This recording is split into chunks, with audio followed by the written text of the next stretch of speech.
Alright, now the time has come.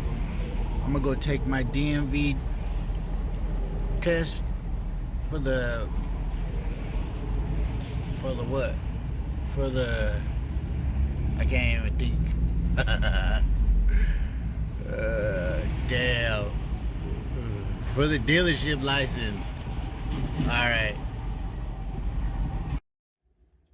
What's up, guys? I'm doing a quick video on how I got my dealership license in California. So I did it in this order. You don't have to do it in this order, but this is the order I did it. So first, I found myself a location. Finding myself a location was the hardest part. I had to find a location in my budget. I knew I was going to have to pay for a little while before I even got my license. And I wanted to find a place where it was already been approved so I don't have to deal with nothing by the DMV. So I found a place with other dealers there. So all you need is one office and one spot to display a vehicle.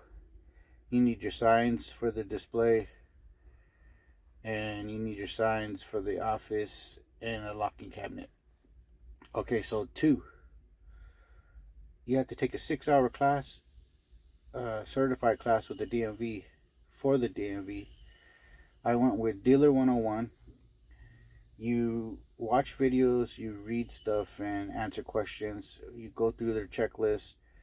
Once you're completed everything, you're ready for your test. They give you your certificate of completion, and you give that to the DMV, and they stamp it when you take your test. Dealer 101, I recommend it. It was easy, and you could go on your own time. So it took me like a week. I shut it off, I turn it on, shut it off, answer the questions throughout the week, and I got through it. So 3, you got to decide on what type of dealership you want. You want a retail or wholesale? I went with retail. 4, I named my business. I named my business Carmarian. I went with sole. You have to figure out if you're going to be a corporation, partnership, or sole proprietor. I went with sole. If you name your business after your name, you don't really have to deal with anything. But if you make up a name, then you have to go to your county records and have a fictitious name made. And then they want you to go down to the newspaper, run that through the newspaper for 48 days, and all that costs about $150 on that part. Okay, so 5, I got myself a business license. I applied for it. They told me that they couldn't give me the license until I had my dealership certificate in hand, so I could give it to them so they could start the process. So, but you need to get your business license in the city you're going to do business in. So 6, I got my seller permit. That's for your taxes. You go to cdtfa.ca.gov for that. Set up online for that. All right. 7, you set up a application with the DMV to get your occupational dealership license. Once you're in their system online, everything's online. They have a checklist, and on their checklist is everything you need to get your dealership license. So pretty much if you go to that first and you just start going off their checklist one by one, you'll end up with your dealership license. And they make it a lot better. You don't have to do all kinds of paperwork no more. All you have to do is go online and doing everything online now. Okay, so 8, I got a live scan.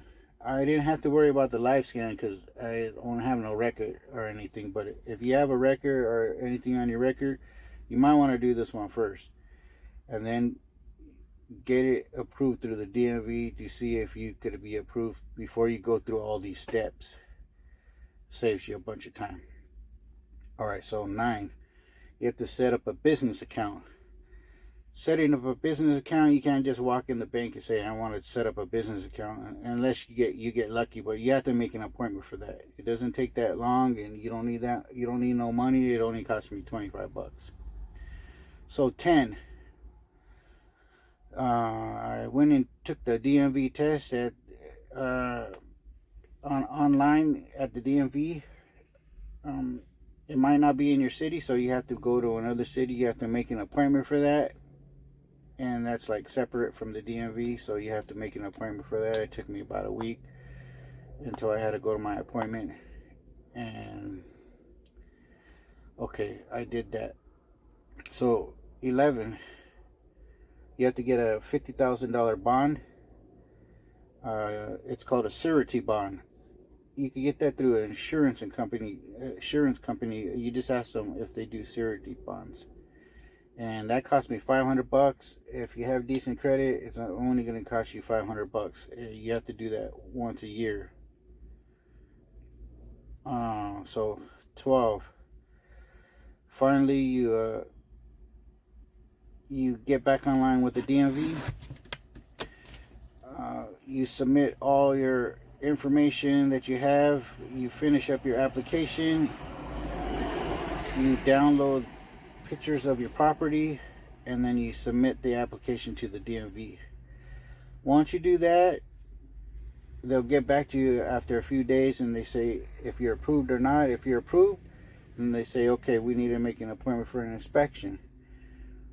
Once you do that, it's like right away, boom, like a couple of days later, the inspector, he'll come down, he'll check your property, he'll see your space, your office, make sure you have a locking cabinet, make sure you have your business sign outside, make sure you have your business sign for your cars, and then he'll come in and make sure you have signs on the walls. You know, you have to have a couple of signs. You'll learn all this stuff in your 6-hour class. But once he approves you, if he approves you right there and then, he'll tell you, okay, this guy, the guy that approved me, he said, all right, you're now officially a business dealership owner. And I was all like, dang. And then he looked at me all crazy. But from right there and then, you are a dealership and you got a temporary license, but you still got to wait for your permanent license to come in the mail with your license plate so you can set up with the auction. And other than that, that's about it. That's what you got to do. You just got to go do it, though. You got to go do it. I just passed my test at the DMV for my dealer's license, and I was kind of worried. It's kind of tricky. They throw some broker questions as well, but I did it.